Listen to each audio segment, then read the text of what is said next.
Today's podcast is brought to you by Audible. Get a free audiobook download and 30-day free trial at audibletrial.com/spookshow. Then go over to morbidlybeautiful.com as we are now part of the Morbidly Beautiful Podcasting Network. Now, here is a motion picture film.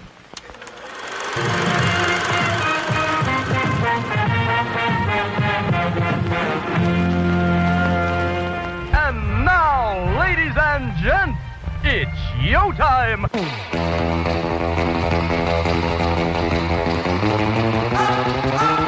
To do the bimes. Say hello to my little friend! Go ahead.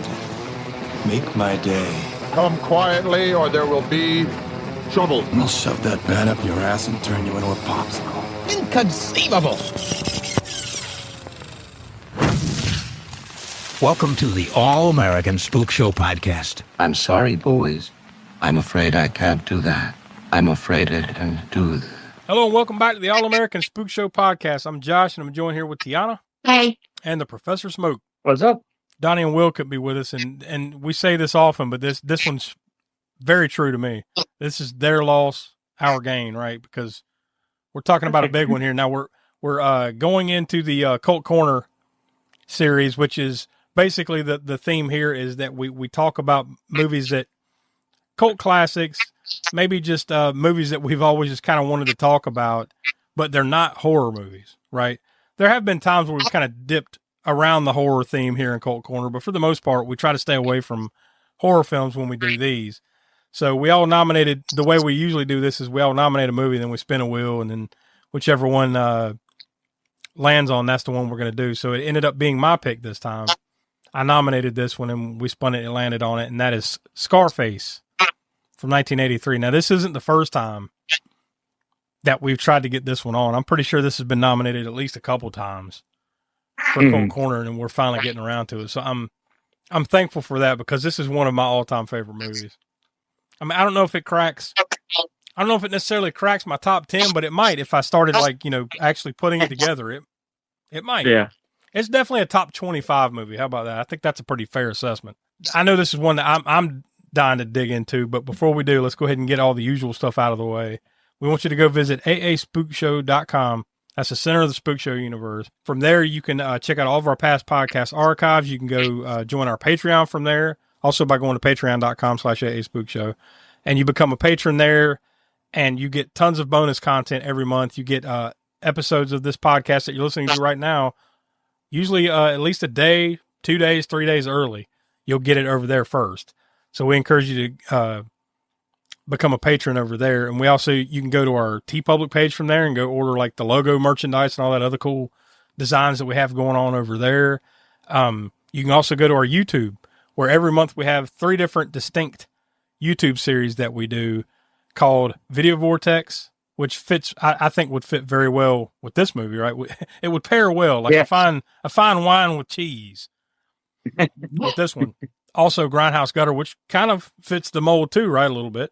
And then the one that doesn't fit at all, Hammer Horror and Order, where on that series we watched the Hammer films, horrors and thrillers in the order in which they were released.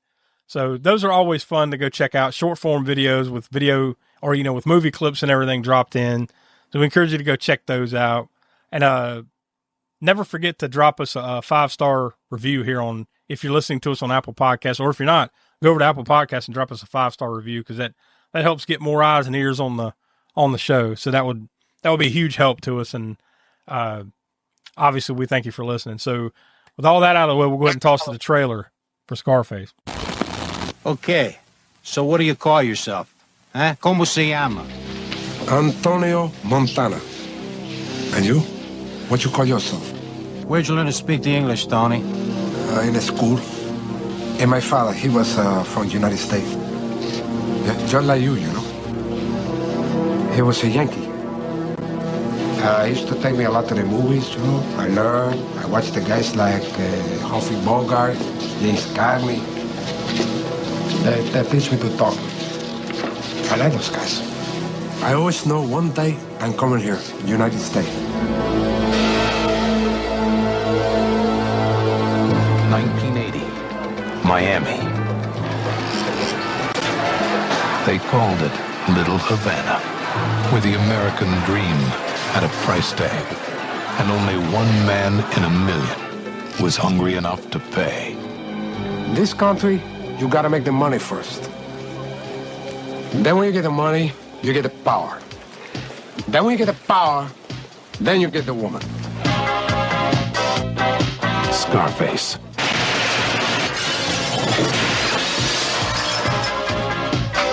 For one brief moment, the world was his.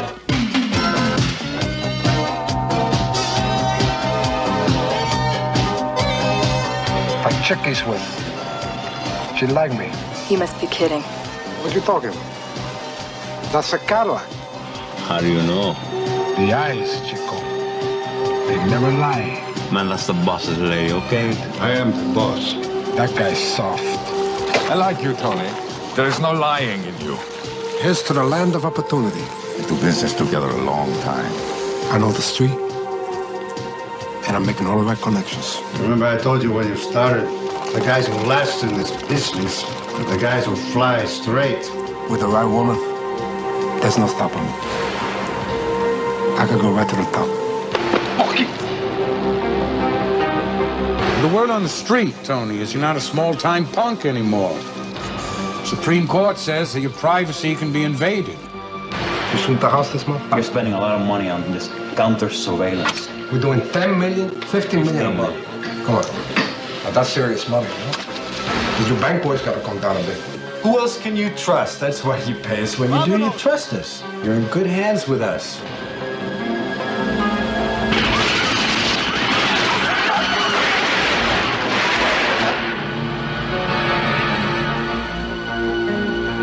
Al Pacino is Scarface. He loved the American dream with a vengeance. Al Pacino, Scarface.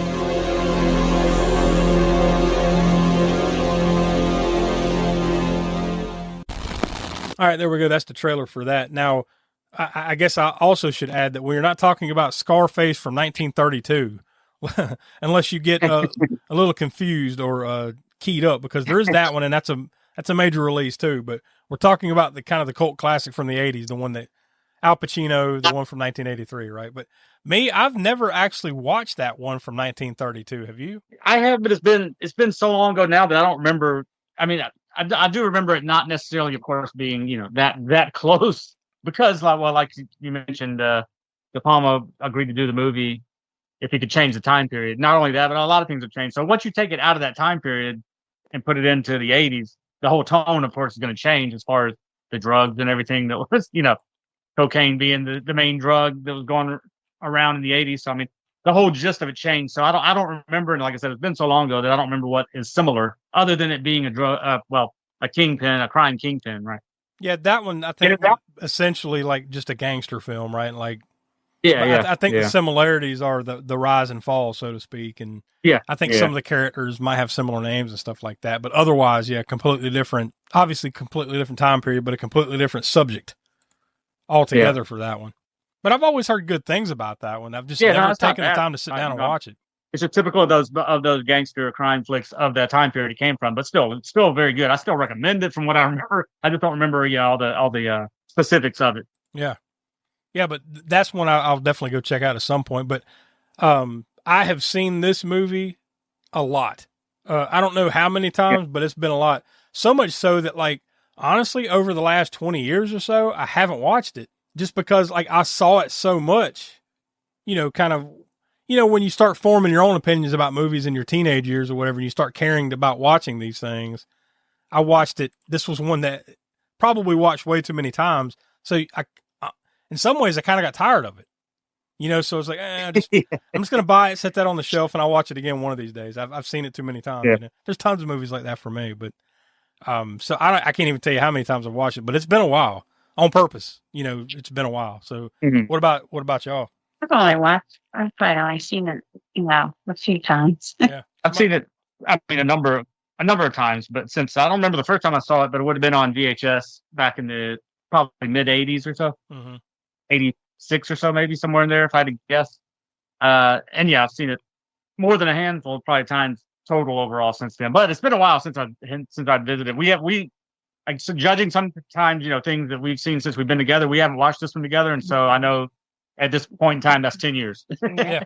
So I haven't seen it in 10 years at least. So But more than that, So at least you got that little benchmark, that little post there. Like, all right, there's there's pre-marriage watching, and then there's post-marriage watching. Yeah, and there's in between stuff. But the other thing besides the the post-marriage right now, the 10 years, the other thing I remember the most would be stuff I saw before I graduated. So basically that was 92. So yeah, I remember for sure seeing things before 92. And then there was a point when I was in the Navy when I didn't watch, not able to watch a whole lot of movies for about a good 4-year span or whatever. And then there's whatever in between that I don't really remember unless I look it up right. I remember sometime around like being 14, 15 years old, give or take, like, all right, now I care about movies, beyond like watching Goonies and E.T. 1,000 times, like every kid our age did. Beyond that, like once you like now I'm in that point in my life where like I need to watch real cinema. So then you start finding movies like this, like Scarface, Goodfellas to an extent, Godfather, the big ones. Yeah. You start seeking out the big ones, and like I remember those years just watching these things on a loop, like all the biggest movies. Like, you go down a list, like what won Best Picture, what was nominated for Best Picture, shit like that. You just start running down the list and checking them off, so to speak. It's kind of like that American Film Institute, like Top 100. I remember like one time just printing that out and just going one by one, like, all right, gonna try to check them all off, and then you hit some silent movie and you like regret your life, Oh, well, while we're talking about that right now at this point in time, best films ever and all that, I still have not seen what some consider the best film ever made, and that's Citizen Kane. I don't know if y'all know. Oh, no, I've seen it. You seen it? See, I haven't seen it yet. You've seen it? Yeah. I mean, I know of it. I know Rosebud. I don't know what Rosebud is. I know it's a thing. It's a thing in the movie, right? Well, and I know it's Orson Welles. That's not even a spoiler because that's literally the first scene of the movie. Yeah. If you've never seen it, check out. By the way, this whole podcast is a fucking spoiler. So if you haven't seen Scarface, we're going to spoil it for you. But extra warning for Citizen Kane. That's the first scene of the movie is like dude dying on his bed and says Rosebud. So the rest of the movie is you kind of putting together what that was, so to speak, and they take you on this 3-hour epic to get there. But I think that one is considered, I mean, I'm not going to crap on it or anything. I wouldn't necessarily put it as my favorite movie of all time, but you can see the craftsmanship, the writing and all that stuff, especially at the time. Right. So I think that's why it's put there. 'Cause there weren't many movies like that. Crafted that way. Yeah, no, not in that time. And I am a huge fan of film noir movies, and Orson Welles being big in that as well. So, but yeah, I just never got around to watching Citizen Kane. Yeah, well, that's one you should put on your list. Yeah, you should definitely put that on your list. Hey, I'll kind of echo what Tiana said though. It's like it's probably not one of those you would watch over and over. Like you watch it once, maybe twice in your life, and like it's not a repeated viewing kind of movie. Like. Yeah. It's almost like Gone with the Wind, maybe. Like where you have witnessed it, you've seen it. Now you don't need to watch. It's too long to watch again. There's no reason to watch it again. But the way they used to make some epics, not to go off on a tangent, they used to make some epics back then. Like I'm talking 3-4 hour movies. You don't really see that as much anymore, do you? I mean, like every once in a while they'll pull a 3-hour out, but it's weird though. Other than that 24-hour movie we talked about. Yeah. Other than that shit. But really though, it's like when I think about movies from the 80s and 70s, or even going back to that, when I think about a 3-hour movie and it being epic, and it's crafted in a way like this movie, though, I don't get bored with Scarface at all. No. It doesn't drag to me at all. It's well crafted. And that being said, for some of those better known epics from back in the day, now it's become sort of the norm that you have a movie that's going to be over 2 hours. Even your most basic movies, just about it seems, true, are over 2 hours long. And then you get the more superhero stuff and all that. And those can reach up to close to 3 hours. Yeah, 2.5, 3 hours. Yeah. And I don't know if it's just, I don't know. There's just some cultural change there that happened where it's like they just started, okay, we can start making movies longer. Maybe it's for whatever reason. Maybe it's an attention span kind of thing, Maybe so, yeah. And I'm sure that replayability, that marketability for TV, like it's hard to get one of the networks to carve out 4 hours to show this epic movie, with commercials. It'd be fucking 6 hours long kind of movie. So maybe that's part of the package. I don't know what the reasons, but yeah, I'm thinking like Ben-Hur, 10 Commandments, Gone with the Wind. I mean, that shit is long, you got full on, like, I need to go stretch it out like a 7th inning stretch of a baseball game, intermissions in the middle of those things, You just don't see that very often anymore. Mm-mm. And then when you do, you feel every minute of it these days. Yeah, because they're not as, for me, that's, I mean, it might be as modern. It's me and my, old man shaking hand, the sky type thing. My modernity stuff or whatever, which I'm not that big. I don't know, whatever the case, I don't find myself as compelled to watch 4-hour movies, modern movies. I will say, or they don't hold my attention the way this would. This isn't 4 hours, but you know what I'm saying. I don't remember how long they were, but they felt really long, but not in a bad way. The 2 Dune movies that came out last year. Oh yeah. Those didn't fit, but those were long, but they didn't, like, those were good. Those were well made and they didn't feel like that. So they still do it every now and then. They'll crank one out every 5 or 10 years. It's still worth it, I guess. You know what's funny is they're talking about this in a more recent one that we've done with the Terrifier movie. You were going to say you were thinking about Terrifier. Like that would have been unheard of for some underground low budget horror movie to be that long back in the 80s. There ain't no way they would. I got to be honest with you. Producers, it's still kind of unheard of, right? I mean, think of how many other than those, right? Name another one. Like there's not. Yeah. There's but no it's precedent. more, but they get away with it more today because people are more in tune with longer movies like that. Yeah, then there's what I mean? It's like you're used to all the superhero epics or whatever being close to 3 hours, 2.5 hours, whatever. So yeah, I mean they get away with it more today, whereas in the past that would not have flown, not with the audiences really, and certainly not with the producers. The producer is going to be like, you need to cut half an hour out of this thing. We need to get a pacing going. This is ridiculous. Well, this is no Citizen Kane. But, that might be the first and only time you would ever compare like Citizen Kane to in Scarface. It's just by length because they're 2 completely different types of movies for sure. But in both in good ways, both in their own little way. Yeah. This one's probably become more iconic wouldn't you say, over the last.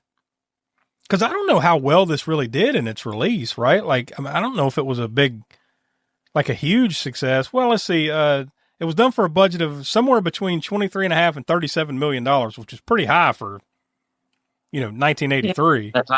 Yeah. And it only went on to a box office of $66 million. So I wouldn't call it a flop, but I also wouldn't call it an overwhelming success either. Yeah. This one was probably far more successful in its later life on home video. And every cultural influence that it has ever, from the quotes to the style of the movie, Tony Montana, everything about him, the characters and everything, like that's probably more of its longer lasting effect, right, than necessarily all the money that it made in the box office when it originally came out. Another thing too is like it was nominated for a number of awards and didn't really win anything. Best I can tell, it didn't even get any Academy Award nominations, period, let alone a win. It didn't. But it did get 3 Golden Globe nominations, one for Al Pacino for Best Actor, one for Stephen Bauer for Best Supporting Actor, and then Best Original Score by Giorgio Moroder. Those were and it didn't win any of them. I didn't look to see what it lost to, but yeah, it didn't win any of it. But it did make some top 100 lists and stuff like that. So, later on down the line, but I think its legacy is more of like the years following it than I'd have to go back and look at, like, for instance, what was nominated that year for the Academy Awards and then compare it. That would be an interesting comparison. Like which one had a longer effect? Yeah. I don't want to shit on I'm not looking at the list, so I don't want to shit on the movies that came out and that it would have been running against, but I'd find it hard to believe that this isn't one of the top 5 or 10 best movies of that year. Can you think of anything off the top of your head that would have came out in 1983 that you would certainly say is better?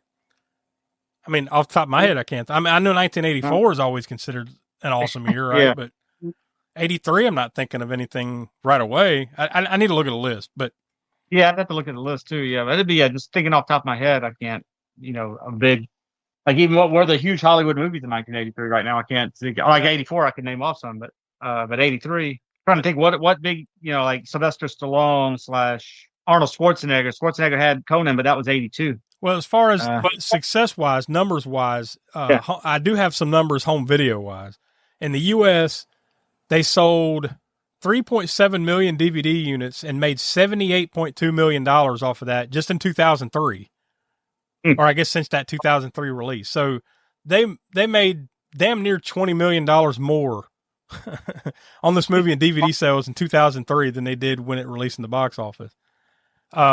They've sold a shit ton of Blu-rays in the year. As of 2020, they've made $6.1 million on the Blu-ray sales.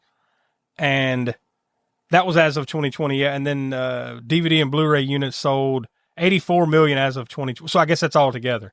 So it's made 84.3 as of 2020, just in DVD, Blu-ray, VHS, all that jazz, home video sales. So that is nuts, especially compared to how much it made in the box office. But I think that kind of helps its cult status, right? Which is one of the reasons why I think it fits well here on Cult Corner, is that it did have modest success, but probably not as much success as one would think when you think about this movie and after watching this movie. But then, but it has that cult following, man. That so many like video games, music, other TV shows, other movies, so much influence on shit in the 40 years or so since it came out. It's been over 40 years now. That puts it cult status, right? In my mind. Definitely, yeah. Smoke, did you have anything to add about old Giorgio Moroder while we mentioned his name here a second ago? Yeah, I love the soundtrack of this and Giorgio Moroder and just 80s soundtracks in general whenever it comes to montage. Like even this movie, even Scarface has a montage in it, right? Oh yeah. Yeah. And that montage scene was Push It to the Limit was the main one, right? Yeah. That song. Push it to the limit. Yeah, I love it. I love that. Like I'm big into that. Whenever I'm putting like a movie playlist together, I've got hours and hours of playlists of 80s of like nothing but those types of that genre was kind of AOR or another name for it. There's synth rock, because you got synth pop and you had synth rock, which was kind of like a lot of these AOR songs fall into that, where it's rock and roll, it's guitars and all that, but heavy on the synthesizer. And of course, Giorgio Moroder being the main composer for that song and the entire soundtrack, he did American Gigolo a few years earlier, right? 1980, I believe it was, with Debbie Harry, Blondie on the soundtrack, Calling Me, and and a couple of the other songs. And as a matter of fact, Deborah Harry has a song in this movie. It's called Rush Rush. The title being being indicative of just cocaine and the Scarface thing, him selling cocaine. The title of the song being Rush, and that was her first single that was solo under. When she left Blondie, she went by her solo name Deborah Harry, and this was that Rush Rush. I think was the first single that she released under the Deborah Harry name.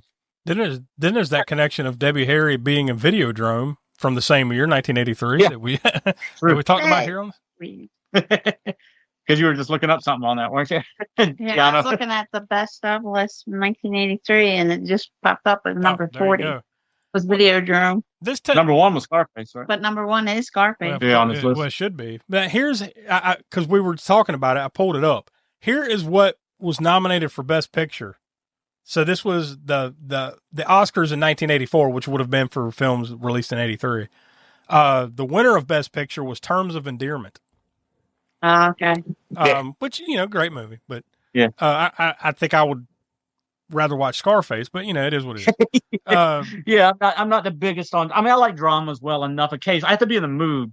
Yeah. To watch a full-on drama in the way of like Terms of Endearment. Actually, honestly, I'm probably not.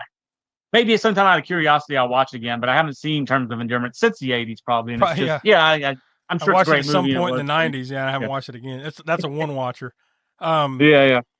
Other movies nominated for Best Picture: The Big Chill, The Dresser. I don't know if I've ever even heard of that movie. The Right Stuff, and, I heard that one. And Tender Mercies. I don't remember that one. Now I know back then, because now they can nominate up to 10 movies for Best Picture. So they've been doing that for a decade or so, give or take. So like I know now that they've broadened that, but back then you could only nominate 5. So I would only assume that like if you could broaden it out to 10. Maybe this gets thrown in there. Who knows? I don't know. Once again, I don't know how well received it was in 1983. So maybe even then it doesn't make the cut. But yeah, it's interesting to look back on those type of things. Like now you'd be like, well, I think most people would probably pick another viewing of Scarface over all 5 of those movies you just named. You would think. Yeah. Unless you're a huge, Jack Nicholson fan or something for Terms of Endearment. Well, we've gone this far. And we haven't even really taken the deep dive into who did what and what did who in this movie.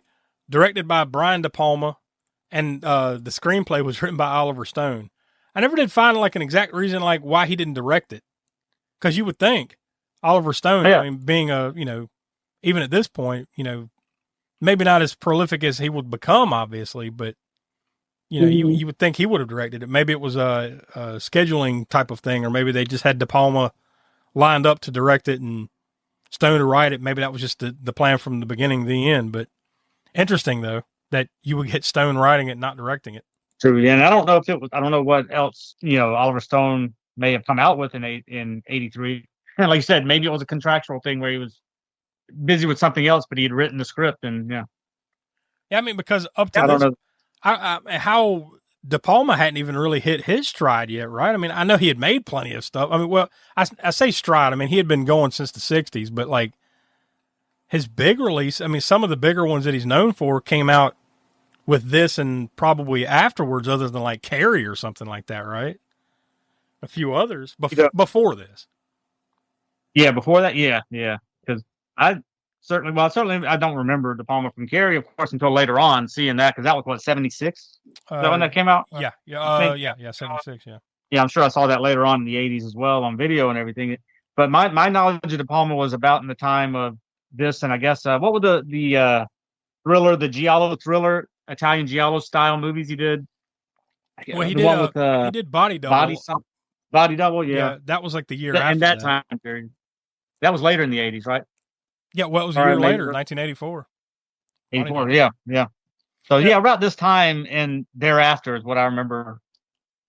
Brian. Yeah, I mean, because after that he goes on to do The Untouchables, Bonfire of the Vanities. Some slightly underrated, I think. Looking back on it, like Raising Cain, and obviously Carlito's Way did well.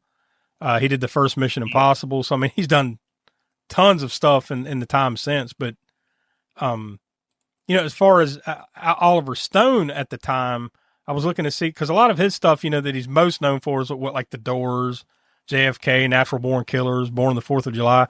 That all came well after this. Well, except for Platoon, right? I guess that was his first big one in '86.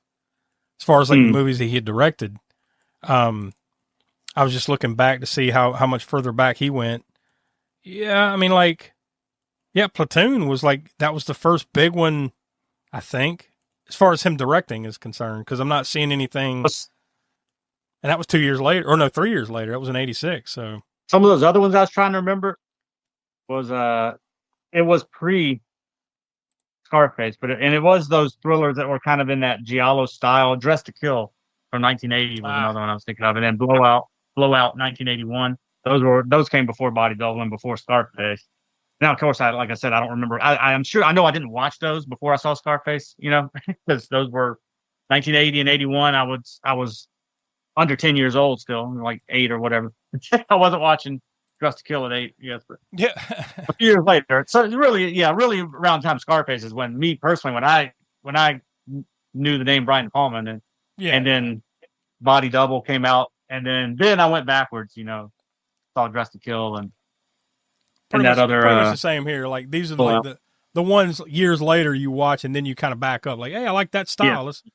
Who made that? And then you go kind of start working backwards. One of the biggest reasons this got made, though, was the star, was Al Pacino, because basically this was for him. Now, can you imagine a world where he's not Tony Montana? Somebody else is doing this. I mean, I'm sure there are other capable actors, someone that could have pulled it off, but I mean, he's delivering one of his best. I mean, you could argue Pacino's movies, right? Like, that's all subjective. I mean, the dude's Jesus Christ, the dude's done it all, right? He's kind of like in that sort of thing of like Robert De Niro. He's he is, that absolutely. Type of actor. That they're in a lot of movies together as well. But I mean, type of, those types of roles. Yeah, and that you just can't pick one either. Like The biggest ones would be like the original Godfather. He was in Dog Day Afternoon, which that's a great fucking movie. Serpico, another great movie. Those are the big ones. I haven't seen it in a while. Yeah, those are the big ones, right? But there's tons of other ones, even in something as silly as like Dick Tracy, like as goofy as it was, and he's in the makeup and everything, he's still good in it, Yeah. He's one of those kind of actors that's just like, every once in a while it's subjective. There's a movie that's not as good as the others, but for the most part, he's always holding his part down, right? What was the one where he played the retired Marine? Like, that. Oh God, I don't. What was that? I know what you're talking about. I forget what was it. Scent of a Woman. Yeah. Scent of a Woman. Yeah. Even that one, Any Given Sunday, that football movie with like Jamie Foxx or whatever. Even that one's good. Like there's just the list goes on and on. I mean, you look down his filmography. Lord knows, there needs to be a Spookshow spotlight. If we're ever going to do one on a particular actor, he needs to be one of them one of these days, like a De Niro, something like that. I know it doesn't necessarily fit horror, but he's done some stuff close enough, right, that we could. Well, he's done one of my favorite non-horror movies. I'm speaking of, you speak of Pacino too, but speaking of De Niro, you mentioned was Taxi Driver. That's one of my favorite non-horror movies. Yeah, absolutely. What was that one movie? Was it called The Devil's Advocate, where it was Pacino? Yeah. And Keanu Reeves. Keanu Reeves. Yep. That one just came to mind when I was just thinking about horror. Although that's not like full-on horror, but it's horror, right? Like, it's got a little bit of stuff, yeah. You know what I mean by that? There's some stuff there, And speaking of Pacino and De Niro, what was it? Heat, and what was the other one? Oh, and there's probably been a few, but I mean, the other main one around that time, I'm thinking of after Heat. Was he in Casino? Right now. He was in Casino, right? Wasn't he? Was he? That was one I was thinking. But were they both in there? Lord knows. I guess so. It just feels like every other mob movie of the 80s and 90s had one or the other or both. Yeah, and throw in Joe Pesci too. God knows. What about Once Upon a Joe Pesci as well. Once Upon a Time in America, that Sergio Leone gangster flick. Was Pacino in that or no? Maybe not. It's been a while since I've seen it. Might not be. I don't think so. I know De Niro and Joe Pesci were both in it. Yeah, just awesome. Just great career. One of the best ever to do it for sure.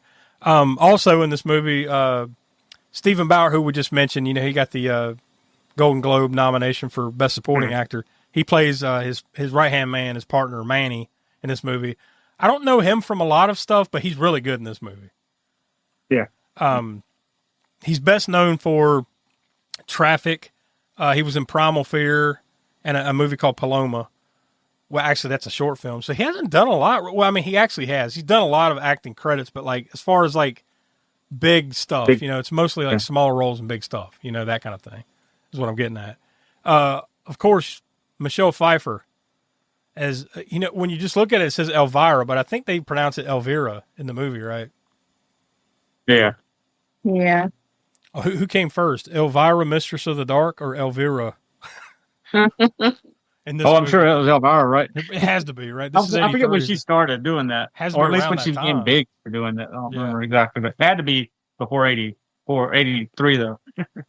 Yeah, I mean, she went on to be Catwoman in what was that, Batman Returns. Hell of a career in her own right? What Lies Beneath? That's a good thriller type horror type of flick, right? Yeah. And then Wolf with Nicholas. Oh yeah, Wolf. Oh yeah. I forgot about. I always forget about that one. When we talk about werewolf movies, that's like one of the forgotten werewolf movies of the 90s. I haven't seen as another one I haven't seen since forever. Yeah, I think I saw it in the theater or right after, and then like I've never watched it again. But I remember at the time, like, it was pretty good, Yeah. Maybe when we have the return of the son of the Summer of the Werewolf, we'll throw that in there and watch it then.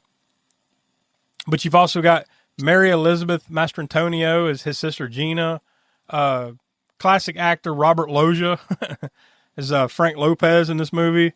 Another one of those character actors, F. Murray Abraham as Omar in this one. Like tons of other, recognizable faces and character actors. That guy that plays like he doesn't really talk much. He plays Shadow in the movie. That was Mark Margolis. I had forgot when I was watching this, like I said, it's been a long time since I watched this. I had forgot that was him. Who played the character? God damn it, I'm blanking on the name of the character, but he's the guy in Breaking Bad, and in Better Call Saul, the old guy sitting in the wheelchair. I don't know if you guys have either of y'all have ever watched those shows, but he's an old guy sitting in a wheelchair who just communicates by hitting a little like dinner bell. And he never talks. I need to give it. See, not to go down tangent or anything, but Breaking Bad, I need to watch because I've only ever seen the first season, and Tiana hadn't seen that yet, right? I've only seen one episode. One episode. I don't want to be that guy like, oh, you got to watch this or The Wire or Sopranos, right? But I'm telling you, watch that damn show. At least Breaking Bad. Yeah. But if you watch Breaking Bad, trust me, you'll want to watch Better Call Saul. That is some good shit. That's beyond TV. This is like. It might as well be a movie, like it's so damn well done. I highly recommend that. But yeah, that's damn it, I'm blanking on his name again. I had it pulled up now. I got to go back to it. What was he? He's actually passed away since he just passed away in 2023. Mark Margolis did. He played what was the name? Damn, it doesn't matter. If you've watched the show, you know who I'm talking about. The old guy sitting in the chair, sitting in a wheelchair, like talking through a dinner bell. Trust me, you'll know who I'm talking about. But yeah, he's got a role in this one. So yeah, there's tons of character actors like that one. Yum, yum. It's time for a tasty and refreshing snack. We promise to satisfy your hunger, your thirst, your sweet tooth. So visit our refreshment center now. Let's go. For you, the listeners of the All-American Spook Show podcast, Audible is offering a free audiobook download with a free 30-day trial to give you the opportunity to check out their service. So I hopped on over to audible.com and I typed in Scarface to see what would pop up, and it didn't disappoint. There's not a ton of results, but enough here to give you a few samples. We've got right at the top, Scarface, The Ultimate Guide by Damian Stevenson. That one is just under 3 hours long, so I'm assuming it's like a behind-the-scenes type of book about the movie. Then we've got Scarface by Maurice Coons, which is a little less than 6 hours long. Now this isn't like this Scarface. This looks more like it's a play, or it's something to do with that 1932 Scarface. I'm not sure exactly. Maybe it's even like a radio drama type thing. It almost kind of looks like that. So it might be something like that. Then the last one I'll mention here is Scarface and the Untouchable, Al Capone, Elliot Ness, and the Battle for Chicago by Max Allen Collins and other authors. That one is a little over 18 and a half hours long. So that's more of like, I guess, just mobsters, gangsters, stories of that. So wasn't there, call me stupid, but wasn't there a gangster, like his nickname was Scarface? Like, Al Capone. What was it? Scarface, Al Capone? Was it Al Capone? Okay. Yeah. Yeah, I am stupid. I knew it was one of those dudes. It was him. Yeah. Although that in this movie, it's funny how they downplay that. The only mention at all of Scarface in this movie is when he's going through immigration, trying to get into the country legally or whatever. And they are, asking him questions and all this stuff. And they ask him, "How'd you get that scar on your face?" And he said something about, when I was in, grade school, or he's making up some lie or whatever. And I think isn't that the only time in the whole movie that there's a mention of it? I'm pretty sure it is. I think where they like completely point it out. Yeah, because I think after that, it's just kind of, it's there and you see it. Let's move on. Yes, you see it, but I don't like they don't. Nobody calls him that, in this movie. Like Al Capone, I think was called, maybe not to his face. Yeah, I was about to say. But people would call him Scarface or whatever. I think, but in this movie, nobody says Scarface. It's not a thing. It's not a nickname for him. He just. Again, I think it's just like Oliver Stone wanting to write the movie as long as it was set in a contemporary period, and then he mentions it, like I said, going through immigration or whatever. The cop mentions the scar, or the immigration officer or whatever. How'd you get the scar? And that's it. That's the only mention of it is there. It's on his face, but it's not even that big. It's not like something that takes your attention away, like a jagged knife thing across his face. Yeah. Like Al Capone would. I had even completely forgot about that aspect of it. That he did have a scar on his face, and that it was pointed out earlier. Right? I'd forgot about that until I started watching. Oh yeah, there it is, and they pointed out. But before that, I was even thinking, before I started watching it, because like I said, it's been a while. I was like, why did they call this Scarface? Other than it being a nod to the original film from 1932. But then, they get that out of the way and move on pretty quick. But before that part, I was even thinking, like, I don't remember why they called this Scarface. I mean, it's a good name. I wonder if it was even in the script. Like, I wonder if some producer or otherwise say, hey, this is supposed to be a reimagine or whatever they would call it at the time. I don't know if they called it a remake, whatever the case. Yeah. This is supposed to be a reference to Scarface. We got to put something in here, but Yeah, maybe. So I don't know. I don't know. It's just weird. Like the whole movie's called that because it's a reference to the 30s one. But that's all there is. It's just that one little bit of dialogue and the fact that he's got a very minuscule scar on his face that doesn't take away. They're not trying to take attention away in a scene from what's going on to this giant scar on his face. Yeah, I mean, because from there, the comparisons stop. Like, they take it at a completely, like you said, contemporary, but they actually mold this movie around real-life events, right? Yeah, yeah. The, I believe they called it the Mariel boat lift that happened and throughout most of the year of 1980, where all these, basically Fidel Castro, who's the leader of Cuba, just opened it up and said, all right, if you want to leave, you can leave. And essentially it ended up being like a way for them to get rid of their less desirable folks, right? Like it even says it in the scroll. It's like he used it as an excuse to get rid of the dregs or whatever, however they put it in. And that's what ended up happening is a lot of unsavory people came to the U.S., because they just opened it up and then they had this problem and then, blah, blah, blah. And that's kind of where the movie goes. But it's based on, they took that original 1932 premise and molded it into something that was really happening in 1980, and then away we go. And before we go on further from that, two things, and I mentioned this offline when we were talking, that I've said this particular thing in other shows that we've done, that one of my favorite kind of settings is a snowy, isolated, rural type of landscape. In other words, a movie like The Thing. The Thing is one of my favorite, first or second favorite remakes of all time. Other movies that are set in those types of environments. Well, my other favorite type of environment is 180 degrees the other direction, is sort of a tropical themed environment, much like Miami, like this movie and Miami Vice, one of my favorite TV shows of all time. And it's mainly because of the setting in Miami. There's something about that. Like it fits well with the soundtrack in here. It fits well with the 80s vibes and all that stuff. So that's probably why. That was one of the most, and I agree. I'm totally with you. I've definitely always kind of just dug that vibe, the look of that. But like back about, this has been almost 20 years ago now. I actually finally got to go down to Miami, and we went to South Beach, because I wanted to go there and see it for myself. Dude, it looks like, because this was one of those influences. Like, why? Like, I love Scarface and all that. I just want to see it. Yeah. That you can tell they just straight up filmed it right there, because that's what that area of South Beach, that little stretch there, it looks like something pulled out of 1940s or 1950s Florida. That architecture, I don't know what you compare it to. Just that look, the neon, everything. Yeah, the neon. Just about that look. Everything you think of stereotypically when you think of Miami is pretty much that then? Yeah, that little stretch. Yeah, absolutely. Absolutely. Now, I'm sure even now it's probably, they've updated it and all that kind of stuff. But like, it just, the look of those buildings and everything. And from what I understand, that's basically what Havana and certain parts of Cuba look like, right? Too. It's like that architecture and everything, and like, and how that it's kind of closed off there. So everything kind of looks like the clock stopped. The cars are still old, like in talking about in Cuba, the cars are still old. The buildings and look, because it looks like it did in the 40s or 50s or whatever, and then it just stop, and then they just keep it going, no new, not many new cars and everything like that.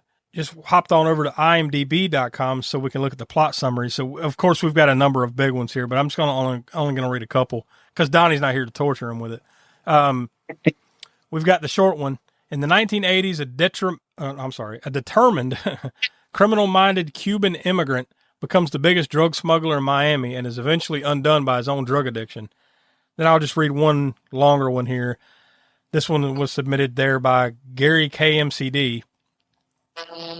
Tony Montana manages to leave Cuba during the Mariel exodus of 1980. He finds himself in a Florida refugee camp, but his friend Manny has a way out for them. Undertake a contract killing and arrangements will be made to get a green card. He's soon working for drug dealer Frank Lopez and shows his mettle when a deal with Colombian drug dealers goes bad. He also brings a new level of violence to Miami. Tony is protective of his younger sister, but his mother knows what he does for a living and disowns him. Tony is impatient and wants it all, however, including Frank's empire and his mistress, Elvira Hancock. Once at the top, however, Tony's outrageous actions make him a target and everything comes crumbling down. So that's a pretty accurate depiction, fair summary of events of this movie, right? Like, it's pretty much like the rise and fall of this guy.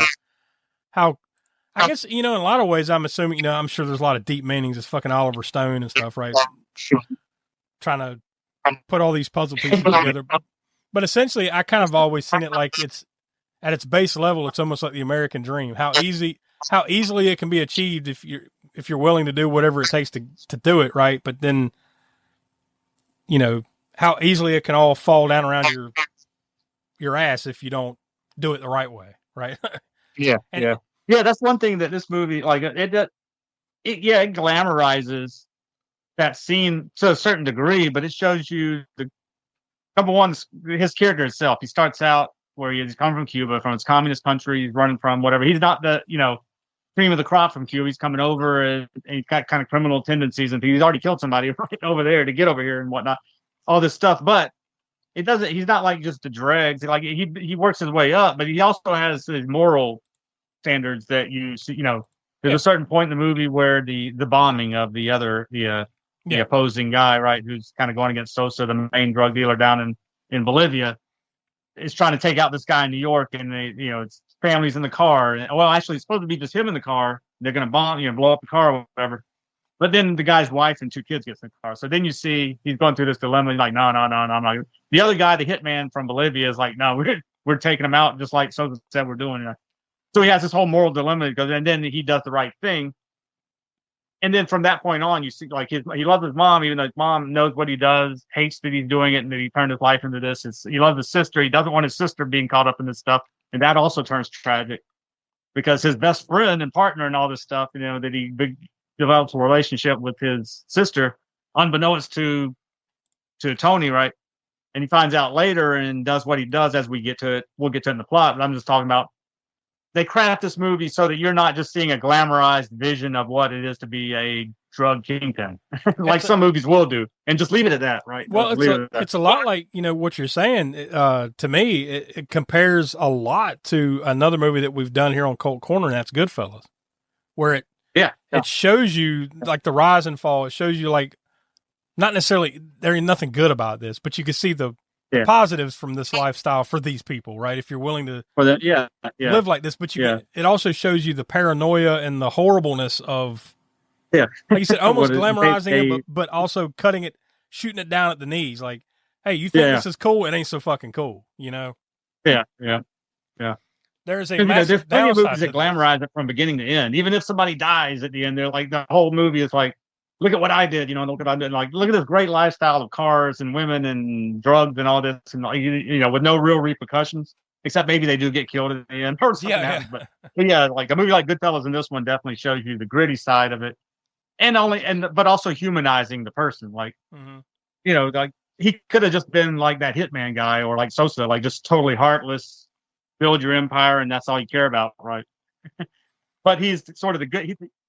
Also, the movies back then, they made you kind of root for somebody they wanted somebody to have a certain amount of moral high ground, so to speak. Even if they were a bad guy, doing this, he's a drug kingpin and all that, but he still does have standards. He's all about family and this, whatever. They don't try to tear him down as being some sort of or lift him up as being this criminal, but misunderstood criminal type, whatever. I mean, he's got moral. Well, I mean, he's and it's pointed out, towards the, saying that third act of the movie, where he's well aware that he's a bad guy.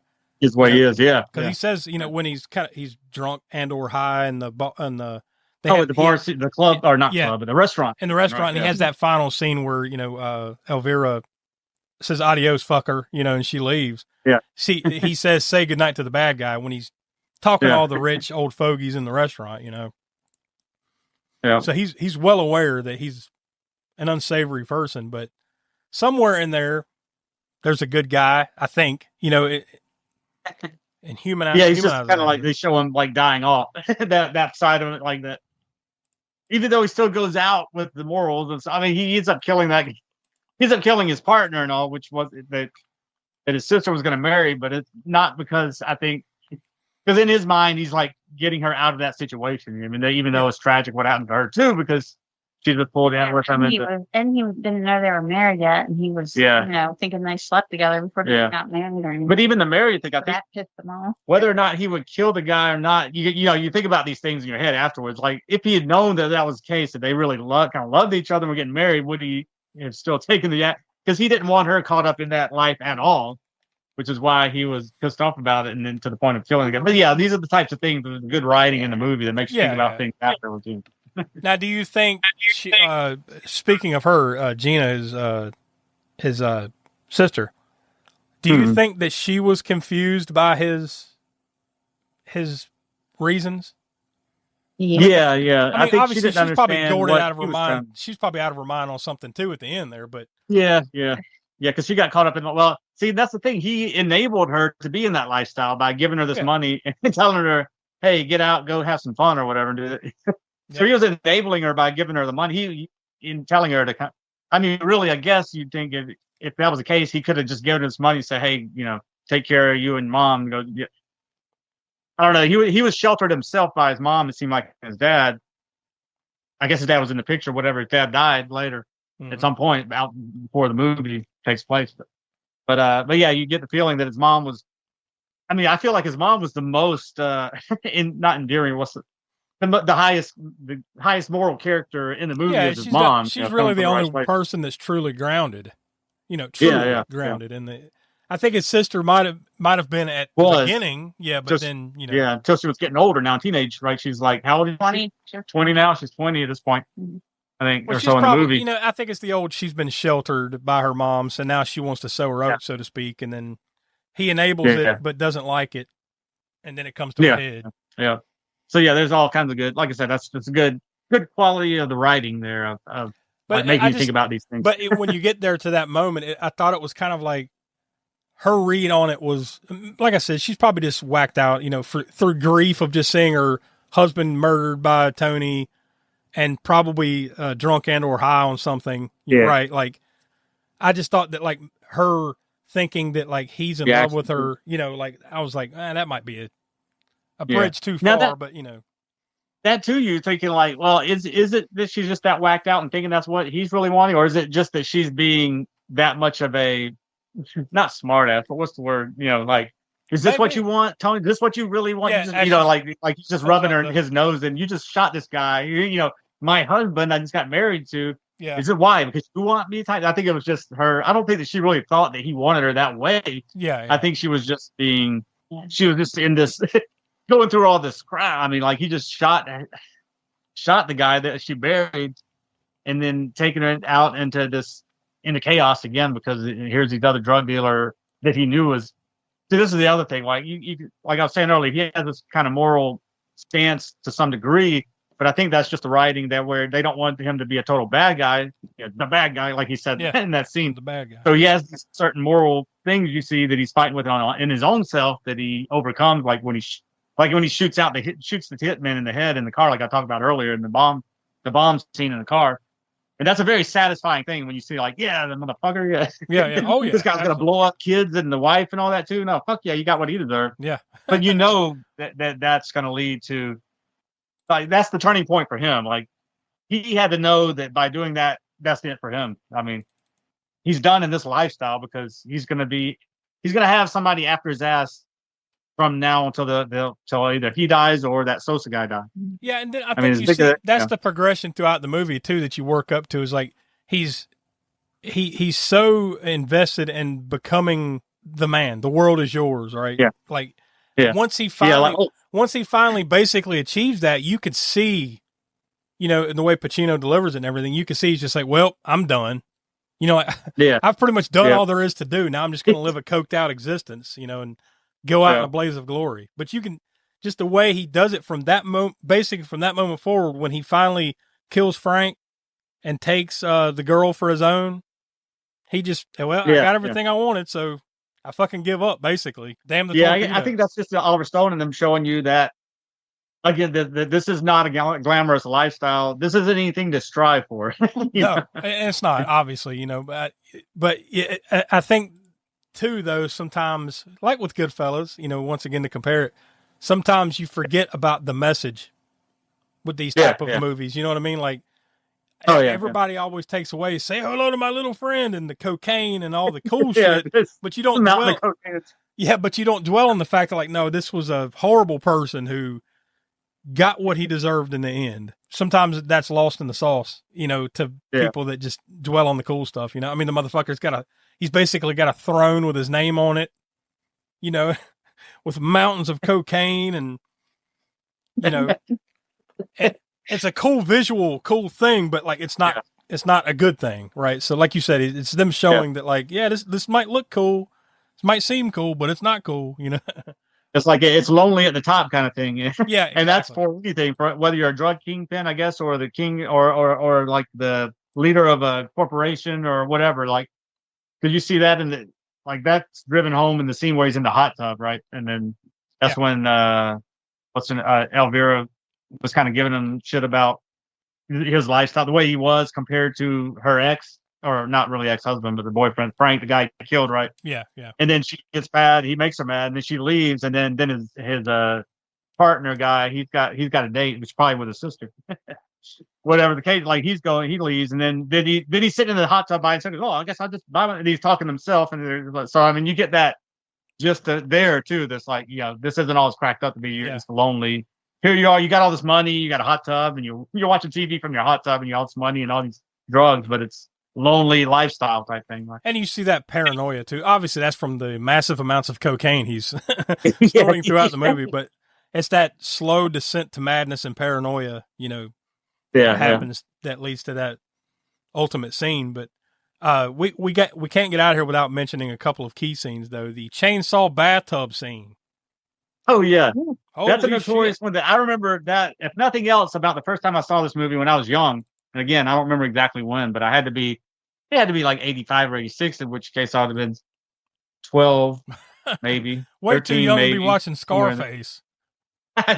No doubt. Like, I watched a lot of stuff I probably shouldn't have watched. Being a huge horror fan way back then, I'd already seen some crazy shit in the horror world. So you think that it's different though. Like, I'd seen some pretty gory movies before this, before that one in 85 or 6 when I did finally see this. But it's weird seeing it in a Hollywood type movie with the budget and with the storyline and things. It's a little bit, it could be more visceral of a scene when it's done that way than if you saw somebody in half in a low budget horror movie, right? Oh, for sure. Yeah. Or whatever. Because the gore might be more. I always kind of compartmentalize them. Like horror movies, a lot of horror movies are like, this is for fun, in some sick, weird way. It's like, well, I'm watching this like I like the way I ride a roller coaster. Exactly. That was good. That's, somebody has described it that way. It's either Tom Savini or George Romero, I think, in an interview. It described it exactly that way. A gory horror movie is like a roller coaster ride, right? Yeah. I mean, like, you don't really want to see this happen, but like in the context of this silly, quote unquote, silly kind of movie that you're watching, you want to see more, give, Terrifier, right? Like, give us the blood, give us all, But then when you put it in a movie like, maybe not, kind of like this, but a more dramatic movie, it definitely smacks you more when you see it. Yeah. Like, oh shit. But because this is a realistic thing. This shit does happen. The Mexican drug cartels do saw people up. And the crazy thing is, for the most part, in this scene in the movie, it's for no particular reason. Like other than just other than just these people are probably cracked out or something on, smacked out of their head on something. Yeah. Well, for them sawing him up, I think it was just a way to try and break him to get the money from him. Yeah, they're both right. They're essentially both trying to fuck up here. They're both trying to fuck each other, right? Like, in a lot of ways, they're both like, well, you got the stuff, I got the money. Where's the stuff? Where's the money? Like, it's it's down the street. Or where's your stuff? It's down the street, right? Like, neither of them are being honest, and then the dude just grabs the other guy and just ties him up in the bathtub and just fucking chainsaws his ass to pieces. Because at that point, one of Tony Montana's guys was coming in the back through a window or coming in the back way or whatever. He put the gun to the guy's head in the bathroom, or not in the back, wherever that guy was, and then shit went south. Yeah, he was standing outside the door, and then the guy snuck up behind him and put the gun to his head, and then they tied him into the bathtub and made Tony watch as they dismembered his ass with a chainsaw. Yeah. at that point, it was just terrorism because they were trying to get him to give him the money, right? At that point in time. Because, they could have they had to turn the TV up. I don't know how much that's going to drown out a chainsaw. Yeah, exactly. I was thinking, like, well, that ain't covering up a whole hell of a lot, but whatever. I commend the effort there. Yeah. Because at that point, they could have turned the volume up and just put a bullet through the guy and been done with it. But, I mean, I think the chainsaw was just to terrorize Tony into, giving him the money without the drugs or anything. Another key violent scene is his kind of sub boss, his superintendent, so to speak, Omar, when they go down to Bolivia, right? I believe it was. Oh yeah. And he's like, yeah, this guy was a turncoat or whatever the fuck, or he was an informant or whatever. So informant. They take that and hang him from a helicopter. Like, I guess just beat the shit out of him, take him up in a helicopter, and then, like, as Tony is watching, just hang his ass and then fly away as he's just dangling. Yeah, and his shoe fell off too. I saw that. Yeah, I did notice that. That yet another brutal. I mean, and there's a handful of brutal moments. Like, even we didn't even mention at the end of the chainsaw scene where he chases that dude back out in the street. Yeah, everybody's plugs him in they're at a restaurant or wherever the fuck they are, right there, just out in the street, and he just pulls out a gun, and just pow right between the eyes, man. Yeah, I mean, I didn't want to go, talking about this movie without mentioning those, like that chainsaw scene. Like, we don't do highlight kills, right, for Colt Corner, but I think that one might. I don't know. If I was doing a highlight kill here, that might. I guess that'd probably be the one, but the end with Tony. Yeah. The climactic moment. He's pumped up on so much coke that he gets shot so many times and he just keeps going. Yeah, I mean, like, you can't even. I'm sure somebody has, like, fucking Zaprudered this film. How many times did he actually get shot? It's dozens. Oh yeah, it's dozens of times and he's still like, come on, motherfucker. You know, I mean, he's just. They're just like, the first like bullet a mini comes from army his shooting sister. him. Yeah, like he got shot.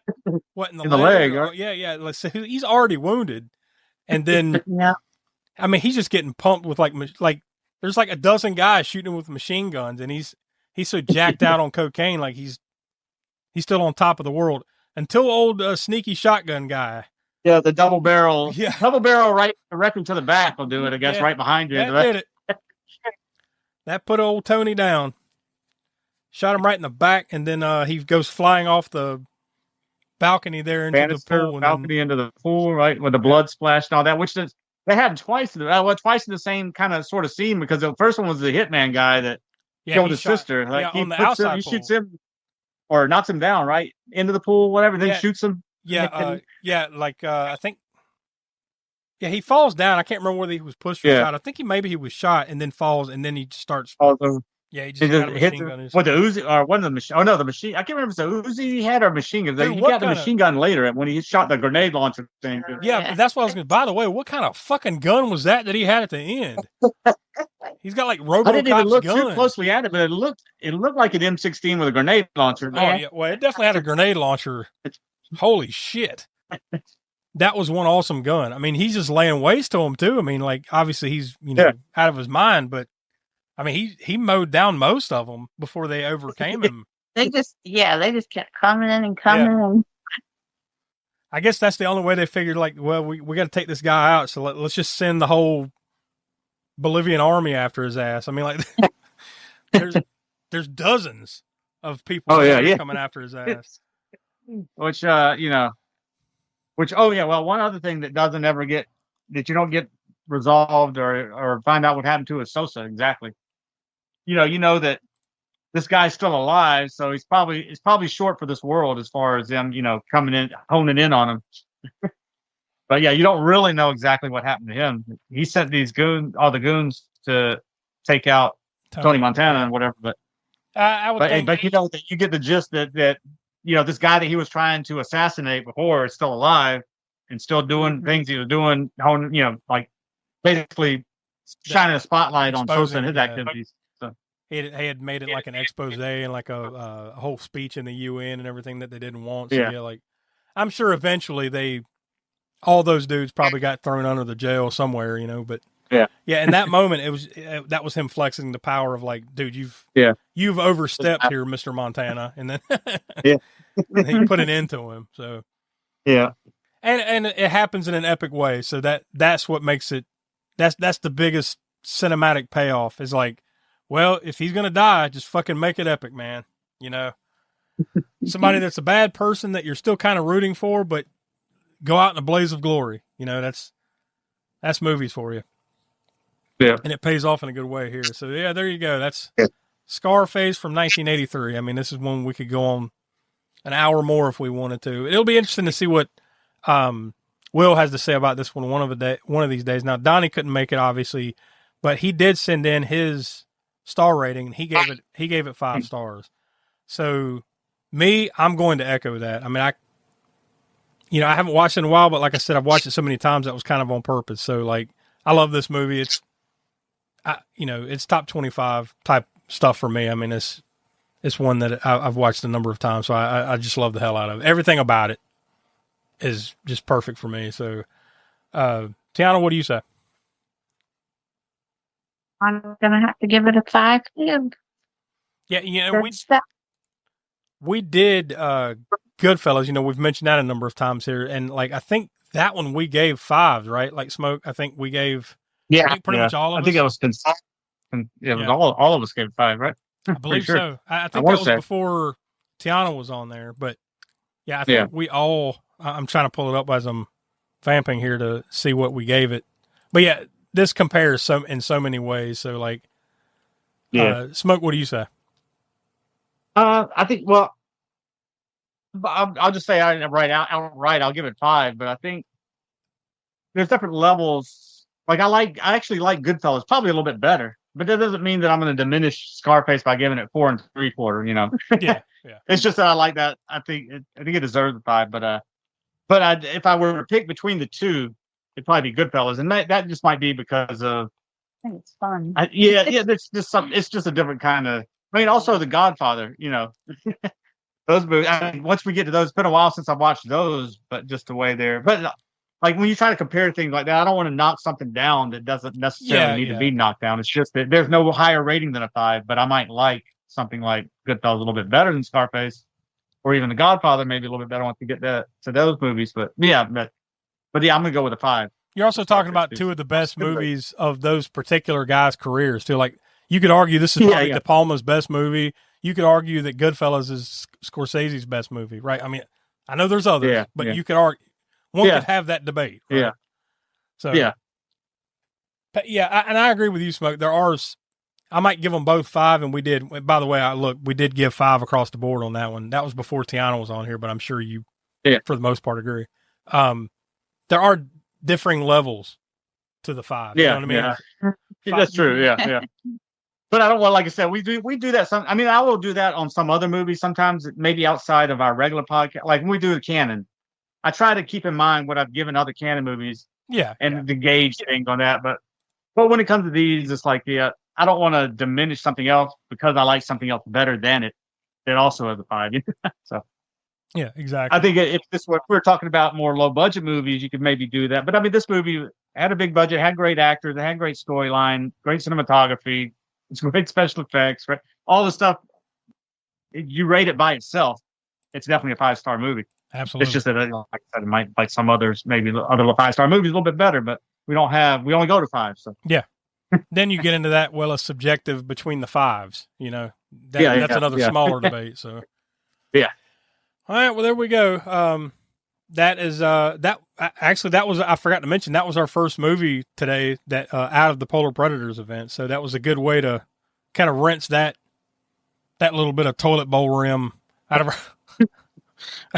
Because not all those we loved, right? So, like, because remember last week we watched Abominable from 2020. So this was a nice little palate cleanser. And after dinner, if you were to boil all the Polar Predators down into like actual good movies, it's probably only a few actually really decently made movies. Talking about Abominable, Snowman from Hammer, and maybe other ones are just. I think we kind of liked Abominable from 2006, right? Yeah, that one. That was fun. That was a good. That was the best surprise of the whole series for me, because that's one. Like I said during that episode, I'd been waiting to see it since I saw it on the video store shelves in whatever year that was. It came out 2006 or whatever. Yeah. And I just passed it by all the time until we finally watched it for this show, and it was that was probably the biggest surprise of the whole Polar Predator series was that one. Well, we definitely didn't love all those things, but there were a couple that we loved. So we encourage you to go check those out. And of course, all the stuff that we did over on the YouTube channel for all that too. But it's nice to get out of it and get back to the normal stuff. So with that in mind, next week, it's my pick. And the only criteria, we do the old, new, vintage, what is it? Older, newer, vintage, and recent categories. I had to pick a vintage. Finally, I get a vintage one. So I wanted to swing big with my vintage pick. So there's not too many swings you can take as big as this, I don't think. So I went with Psycho from 1960. So we're keeping up I think probably, spoiler alert, we're going to keep up the 5-star pattern here going. We'll see. We'll see what everybody thinks about it next week. But yeah, we're going to be talking about Psycho, the Alfred Hitchcock classic from 1960 next week. So come back for that, and hopefully we have Donnie and or Will for that, and the whole Spook Show crew and everything. So for them who couldn't be with us, Tiana, Professor Smoke, I'm Josh. We are the All-American Spook Show. Go check out our YouTube, all those cool series we got going on, and go check out aaspookshow.com. So we'll talk to you next week for Psycho.